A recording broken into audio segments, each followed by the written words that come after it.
Hey friends, and welcome back. So guys, it is time to do some adulting. Time to pay the remaining of the bills for the month of January. Now for anyone that may be new here, hi and welcome. We are a family of 6, 7 when you include Lola Pug. It is myself, my husband, 4 kiddos, and at the time of this recording, ages 16, 14, soon to be 11, and then soon to be 7. So we are currently living off of one income. Now, my husband works outside the home full time, a W-2 job, as well as he has 2 side gigs working with sports and also driving with Uber. I'm currently working as a contractor with the government. However, that work is due to end towards the end of February, and I'm not counting that income as part of the income from the household. So I only budget based on my husband's income at this time, and the additional income that I'm bringing in at the moment is going towards debt and some other things that we have planned. And I'll get into that in another video. And also, guys, I still have the giveaway. Well, actually, the giveaway is closed for the budget binder as well as the sync fund binder. And I will be announcing that giveaway. If not today, then it will be released tomorrow as well. So do be on the lookout for that video announcing the giveaway winners for the budget binder as well as the sync fund binder. But first up, let's go ahead and get into the budgeting. All right, guys. So because I am so awesome, I actually have started working on the budget and then realized that, hey, Michelle, you said you was going to record this, and there you have it. So anywho, as you guys know, I utilize this bill log, and this is where I put all of our expenses, utilities, mortgage, etc. All the expenses go listed here. So I have a column that I'm doing for expected expenses. This is what I do for the month, the top of the month, and I budget out what I'm expected to pay in these categories. Then when the bill statement actually comes in, I come back in my little blue pen and I write down the actual amount that I ended up paying. The same is true for tracking our sync funds that we're contributing to for the month. I will come in and write in the monthly amount, bi-weekly, and weekly amount. At the end of the month, I will write in how much I actually put into those funds. And then down here, I just total everything out. Now, I still have a sticky note covering up the debt because I'm going to go over all that with you guys in a separate video and share that with you separately and what have you. So, again, bill log is kind of what I use. Now, I also scan this in at the end of the month in order to keep track of business-related expenses. So because I have a home business, there are some things that I'm able to, a portion of like my utility bills that I can write off because of the business. So having everything on this one sheet and I can scan it in, and when it's time for me to go into the county system and put everything in, it's all here in a nutshell. And it's been working for me, and it just works. So there you have it. All right, so we get paid twice a week, or the hubby get paid twice a week. So that's the income that I base our expenses on and that we pay from. Now, of course, by all means, if for some reason we fall short on his W-2 income, then I will definitely take away or take out of any of the hustle money that he gets, side hustle from his sports and driving with Uber. And so on. And then, of course, I'm still working the FEMA contract work, so that's due to end at the end of the month. But again, that money I was putting straight towards debt and some other savings goals. But of course, if we become short in our W-2 money, I will pull from there to take care of whatever has to be taken care of for the household. So all that. But let me show you guys what I do here. I like to use these the envelopes that the bill statement comes in, as well as the envelopes for the like your return mail where you're sending your check in if you were to mail your check in. I like to use, I'm paper and pen, so I use this as scrap paper, but this is what I doodle on and write out everything before I transfer it over here. Because again, I scan this in, I'd rather this be more neater, and so I just doodle on here. So anyways, I have the income amount covered up here. But I just write in everything that's going to be taken care of on this check, and then I just kind of, again, doodle, figure all those numbers out, and then I transfer it to the bill log. So let's talk about this. So for the weekly envelopes, I had budgeted $867. That was going to include $400 for the groceries for the month of February, as well as I was going to include my couponing budget for the month of February, which is $40.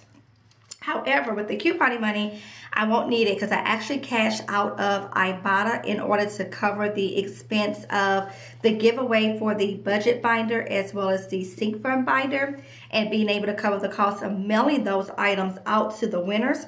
And by the way, if I didn't mention it already, that video will be going up either today. If not, it will be going up tomorrow for sure, announcing the giveaway winners. Okay. So the money that I'm going to have left over from that, which I'm going to have a couple bucks left over, I'm going to use that for the remaining of the couponing money for February. So again, I cashed out of Ibotta to cover the giveaway expenses on the channel. Remaining funds is going to go into my couponing budget for February. And then for the groceries, because I was able to do the Kroger had, okay, so if you follow me with my couponing, you know that I did the Kroger deals when they had the buy one, get one free on their meat a couple weeks ago, and I loaded up on meat. So our freezer as well as both the pantry is completely stocked. So there's nothing in related to groceries that we actually need outside of the weekly staples. So that's milk, eggs, salad, fruit, veggies, and so on. So we're completely stocked when it comes to dry food, as well as our freezer is stocked. So I'm not going to take out $400. I'm going to take out only $100, giving me about $25 for each week throughout the month of February. And I think that's pretty manageable. Again, just picking up those weekly staples. So that brings us only to $477 that I'm going to be taking out of the envelopes, leaving me roughly, I think that's $390 is what I came up with. Let me be smart and calculate that. It was supposed to be $867, but we're taking out $470. Yep, $390. So $390 is going to be remaining for what I'm not going to take out for weekly envelopes. And in addition to that, my light bill is $68 less than what I budgeted. So I budgeted $200, but my light bill is coming out to $131. And the gas bill I budgeted $40, but it's coming out to $38.22. So about $1 less. So, and I have all my numbers here already. So I have the weekly envelope difference at $390, light bill $68, gas bill is $1. Paycheck was over by $30, and that includes the amount that I paid into tithes. So I have a certain amount I budgeted for what I thought his paycheck was going to be. The check was over that amount, so we paid tithes on the entire gross amount of the paycheck. So that left me with $30 in overage. So it's a total of $489 in overage, and all of that is going to be going towards that, plus what I budgeted towards that, which was $950. So for a total of $1,439 towards our debt snowball, and I'm so excited about that. So the AC unit, that's going to be completely taken care of and paid off, as well as I'll be able to put a portion towards the bank loan. So yay for that. I'm happy about that. Okay, so that's pretty much it in a nutshell. Like I said, I had started already budgeting before I cut the camera on and all of that. I'm so smart. But this is what my little note is that I give to the bank teller. This is just letting them know the denomination of the bills that I need for the cash envelopes. And for anyone that is new, I do cash envelopes for our main expenses like gas, groceries, personal money, Lola's money, and the kids' allowance, and so on. So let's stuff our envelopes. So I'm going to do 20, 40, 60, 80, 100. This is going to be for groceries, and I guess I could put that in. And I'm actually going to only put 80 in groceries and put 20 in my wallet because I need to go to the store and get milk and all that stuff this weekend. So that'll be that. Then I have 150 for gas. So 20, 40, 60, 80, 100, 20, 40, and 50. It's going to go into the gas envelope. And that's here. Then I'm just going to write in the check registry how much I'm putting in for gas.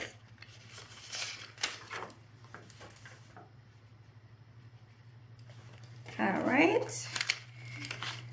And then put money in for hair. And actually 120 was supposed to go in hair, but I'm only putting 60 because on the way back home from the bank, I dropped Jada off to the salon and I paid for her hair already. So 60 is going in to the hair fund. Hair and nails, rather. So, and I'm going to write that in. I tell you guys, this little system here has been working for us for some time now. And I really like it.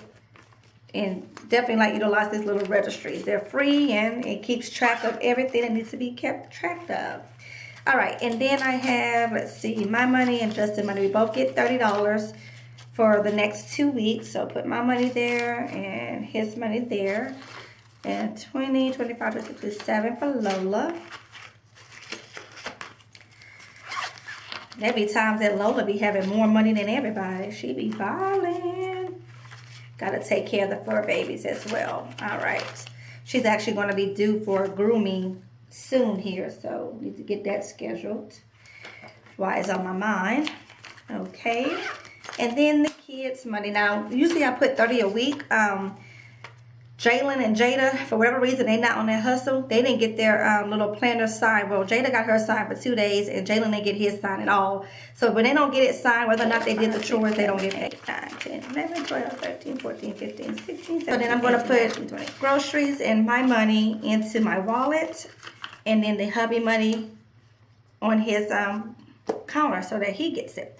So that is pretty much it, guys, in a nutshell.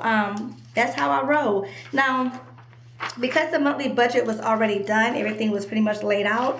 As far as the paychecks, everything was already laid out. I already predicted what I was going to be doing and paying on each paycheck. When the check actually comes in, it's just a matter of saying, okay, this amount came in and I can take care of all of this. Sometimes I will switch things around. Like for instance, I don't need to take out $400 because we don't need groceries. There's no need for me to have that $40 sitting there. So I'm only taking $100 for groceries, and then that remaining $300 is going towards debt. And then likewise, I took money out from the Ibotta app, so I have money there that I can use for my couponing. So I don't have to include that into the W-2 income or take it from the W-2 income, if you will. But anyways, guys, that is the budget, paying the bills, being an adult for the remaining of January. And then I will be working on my monthly budget, and I will come back and share that with you guys as well. But I would love to chat with you guys in the comments. Let me know, how did your budget go for the month of January? Did you stay on track? Did you go over? Did things come up that you weren't expecting? Or maybe you didn't make a budget at all. What's going on there, guys? Let's chat about money, shall we? But anyways, as always, guys, thanks so very much for watching. Be sure to like, comment, share, and subscribe if you have not done so already. And until next time, stay true.